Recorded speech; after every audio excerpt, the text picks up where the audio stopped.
Film धुरंधर में है क्या? 280 करोड़ का बजट, 2 साल लगे उसे बनाने में, कास्ट में बड़े बड़े सुपरस्टार्स, और कहानी किसकी?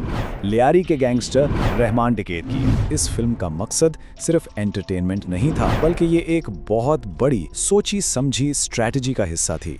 प्लान बहुत सीधा था, सिनेमा को एक हथियार के तौर पर इस्तेमाल करना। फिल्म में दिखाना था कि भारतीय जासूस कितने माहिर हैं और कैसे पाकिस्तान में कामयाबी से काम करते हैं। और मजे की बात यह है कि भारत सरकारी तौर पर हमेशा इसी बात से इनकार करता आया है। अक्षय खन्ना की ये इंस्टाग्राम पोस्ट आती है, वो लिखते हैं, जब मैं फिल्मों में हीरो बनता था तो कोई देखने नहीं आता था, लेकिन अब सब मुझे लेजेंड कह रहे हैं।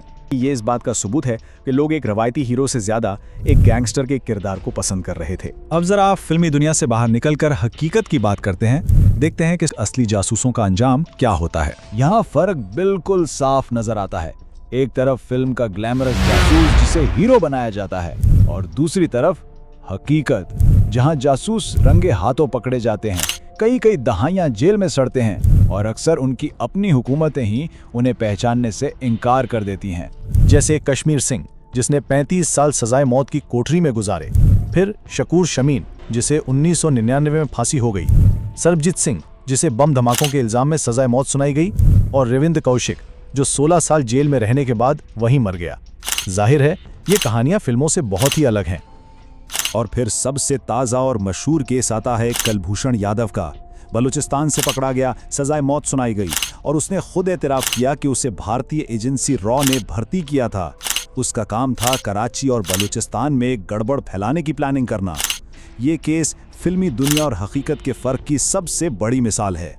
देखिए, प्रोपेगेंडे का मकसद होता है कि या तो पूरी दुनिया को अपना कायल कर लो या फिर दुश्मन को डरा दो। कि इस फिल्म से हुआ ये कि उसने सिर्फ पहले से जो हामी थे उन्हीं को खुश किया, और दूसरी तरफ पाकिस्तानी आवाम को अपने हीरोज के पीछे और भी मुत्तहिद कर दिया। फिल्म ने पाकिस्तानियों को इकट्ठा कर दिया। कराची का इलाका लियारी भारतीय सिनेमा फैंस में मशहूर हो गया। फिल्म तमाम खलीजी ममालिक में भी बैन कर दी गई। फिल्म की असल कामयाबी उसके सियासी मकसद में नहीं थी, बल्कि उसके इस कॉम्बिनेशन में थी। सिंगर बहरीन का, किरदार पाकिस्तान का, और देखने वाले पूरे खित्ते के। ये वो फॉर्मूला था जो असल में क्लिक कर गया। देखिए, बात यह है कि लियारी की तारीख किताबों में नहीं, लोगों की यादों में जिंदा है। वो सिर्फ कहानी सुनने वाले नहीं थे, अरे वो तो खुद उस कहानी का हिस्सा थे, हर वाक़े के हर मोड़ के चश्मदीद गवाह। इसीलिए जब कोई बाहर वाला उनकी कहानी सुनाने की कोशिश करता है तो वो इसे बहुत ज़ाती तौर पर लेते हैं। अब यहाँ एक बहुत दिलचस्प नुक्ता है। ये सोचना कि कोई एक फिल्म आकर पाकिस्तानी अवाम की सोच बदल देगी, ये ना आज के दौर में एक बहुत बड़ी गलत फहमी है। आज के नाजरीन बहुत समझदार हैं। वो दुनिया भर का मवाद देखते हैं और अच्छी तरह जानते हैं कि तफरीक क्या है और प्रोपेगेंडा क्या है।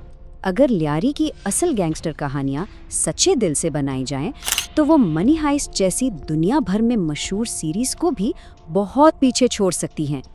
कोई भी कहानी अपने किरदारों के बगैर अधूरी है, और लियारी की कहानी में तो ऐसे किरदार हैं जो किसी भी फिल्मी किरदार से ज़्यादा बड़े, ज़्यादा हकीकी हैं। तो आइए मिलते हैं हमारे पहले किरदार से, चौधरी असलम। चौधरी असलम कोई दफ्तर में बैठकर हुक्म चलाने वाले अफसर नहीं थे। नहीं, वो तो एक्शन के दिल में होते थे। अक्सर लियारी से खुद ऑपरेशंस की क़यादत करते थे। उनकी मौजूदगी को नज़रअंदाज करना नामुमकिन था। उनका एक अपना ही स्वैग था, एक अलग ही अंदाज था। सिगार पीने का स्टाइल, जिस तरह वो अपनी गन पकड़ते थे, हमेशा सफ़ेद कॉटन की शलवार कमीज़, और तो और जिस तरह वो गाड़ी से उतरते थे, हर चीज़ एक तासुर कायम करती थी। एक ऐसी शख्सियत जो भुलाए ना भूले।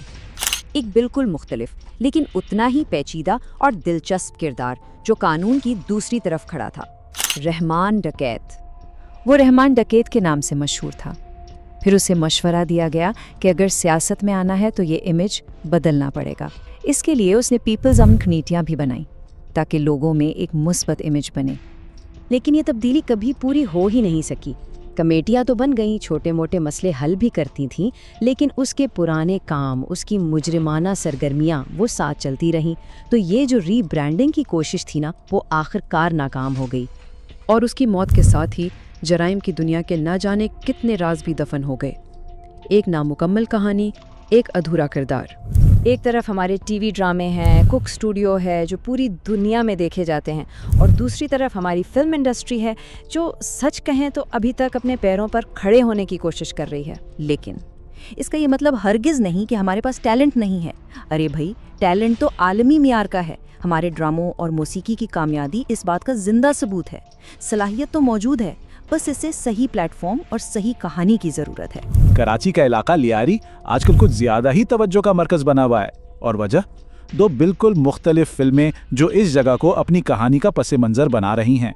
तो पहले बात करते हैं बॉलीवुड की। फिल्म का नाम है धुरिंदर, 300 करोड़ का बजट। और फिर इसके बिल्कुल मुकाबले में है मेरा लियारी। फिल्म में नजर आने वाले तकरीबन सारे लोग लियारी के अपने लोग हैं। और हाँ, ये सिर्फ बैकग्राउंड में खड़े लोग नहीं हैं। फिल्म का जो हीरो है शोएब हसन, वो भी वहीं से है। सपोर्टिंग एक्टर्स, यहाँ तक कि मकामी फुटबॉल टीमें, सबके सब असली हैं। तो इससे एकदम हकीकी, एकदम सच्चा एहसास मिलता है। मेरा लियारी की प्रोडक्शन 3 महीने पहले ही मुकम्मल हो चुकी थी, यानी बॉलीवुड फिल्म का टीजर आने से बहुत पहले। तो इसका मतलब ये हुआ कि ये फिल्म किसी के रद्दे अमल में नहीं बनी।